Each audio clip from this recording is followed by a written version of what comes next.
Imagine a statue so massive that if the god decided to stand up, he'd literally unroof his own temple. Picture a 40-foot titan, skin made of warm ivory, robes cast in solid gold, and eyes that seemed to pierce through your very soul. This wasn't just a monument, it was the Statue of Zeus at Olympia, one of the 7 wonders of the ancient world. But here's the mystery. It didn't just crumble like the others. It was caught in a tug-of-war between gods, obsessed emperors, and a forbidden love for sports.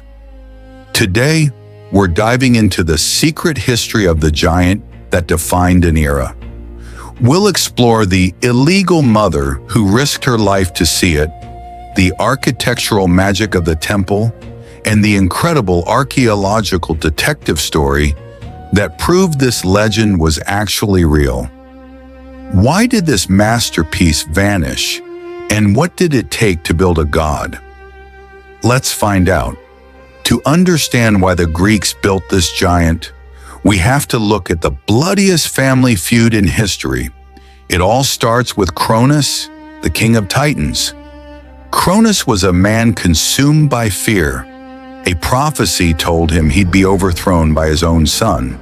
His solution? Every time his wife Rhea gave birth, he simply swallowed the baby whole. But Rhea had enough. When Zeus was born, she fled to a hidden cave on the island of Crete and handed Cronus a rock wrapped in blankets instead. He swallowed it without a second thought. While Zeus grew up hidden in a cave, fed by a magical goat and protected by warriors who clashed their shields to drown out his cries, he was preparing for war. When Zeus finally matured, he didn't just defeat his father, he forced him to vomit up his brothers and sisters. Together they overthrew the Titans and split the universe. Poseidon took the seas, Hades the underworld, and Zeus. He became the king of gods and men. In honor of this cosmic victory, legends say his son, the mighty Hercules, founded the Olympic Games. He chose a valley in Olympia, planted sacred olive trees, and named the hills after his grandfather Cronus and the home of the gods, Olympus. This wasn't just a sports event. It was a religious celebration of the triumph of order over chaos. The games were so important that everything was God-sized. Did you know the word stadium actually comes from Hercules? He measured the racetrack by taking exactly 600 steps. Since he was a demigod, his feet were massive, making the Olympic track about 192 meters long, much larger than in other Greek cities. Every 4 years, a sacred truce was declared. For 3 months, all wars in Greece stopped. But within this peace, there was a deadly rule. Married women were forbidden from even entering the sacred grounds under penalty of death. But then there was Pherenike. She was from a family of legends. Her father and brothers were all champions. When her son was set to fight, she couldn't stay away. She disguised herself as a male trainer and stood right there on the field. When her son won, she jumped the barrier in joy. Her clothes slipped and the truth came out. She should have been executed on the spot, but the crowd was so moved by her family's legacy that the judges spared her. However, they weren't taking any more chances. From that day on, every trainer had to be completely naked during the games. Talk about extreme security measures. By 450 BC, the Greeks decided Zeus needed a home that matched his status. They hired the architect Liban, and he built a fortress of harmony. This was the pinnacle of the Doric order. 34 massive columns standing 20 meters tall. The temple was covered in white marble plaster that glowed like a beacon under the Mediterranean sun. On the roof stood a golden Nike, the goddess of victory, and the walls depicted the 12 labors of Hercules. But the real genius was hidden inside the floor. In front of where the statue would sit, the floor was made of deep blue limestone and filled with a pool of olive oil. This wasn't for cooking, it was for optics. In the dim, cool interior of the temple, the oil acted as a giant dark mirror. It reflected the light from the massive doors directly up onto the face of the statue, creating a supernatural glow. When you walked in, you didn't just see a statue. You saw a god radiating light from within.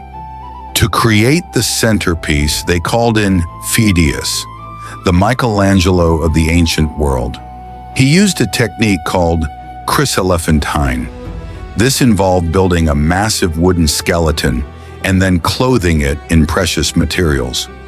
Pure ivory was carved into thin, polished sheets for the skin, while over 2,000 pounds of solid gold were beaten into robes decorated with lilies and animals.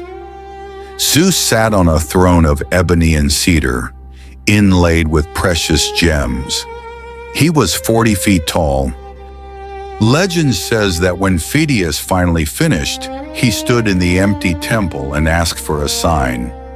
Suddenly, a bolt of lightning ripped through the roof and struck the marble floor, leaving a permanent crack. Zeus had moved in.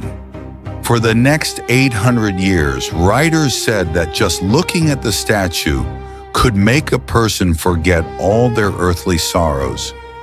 For centuries, modern historians wondered, was this all just a tall tale? We had no physical proof until 1954. Archaeologists digging near the temple found a small, unassuming building. When they measured it, they realized it had the exact same dimensions as the inner sanctuary of the temple. It was Phidias' workshop. In the debris, they found the smoking guns, terracotta molds for the gold robes, ivory scraps, and iron tools. But the most incredible find was a simple black cup. When they wiped away the dirt, they saw a Greek inscription, Phidiou Ami. I belong to Phidias. This wasn't just history. It was a personal connection to the man who built a wonder of the world. We had found his house, his tools, and his very own cup. But all empires fall. In 393 AD, the Roman Emperor Theodosius banned the games, calling them a pagan sin. The temple was closed, and the giant was kidnapped. Zeus was shipped to Constantinople to sit in a palace. It survived there until 475 AD, when a massive fire swept through the city. The wooden skeleton of the statue became its own funeral pyre. The gold melted, the ivory cracked, and in one night, 1,000 years of history turned to ash. Today, the statues of Phidias are gone. Only fragments of his work on the Parthenon remain. We lost the gold and we lost the ivory, but we couldn't lose the spirit.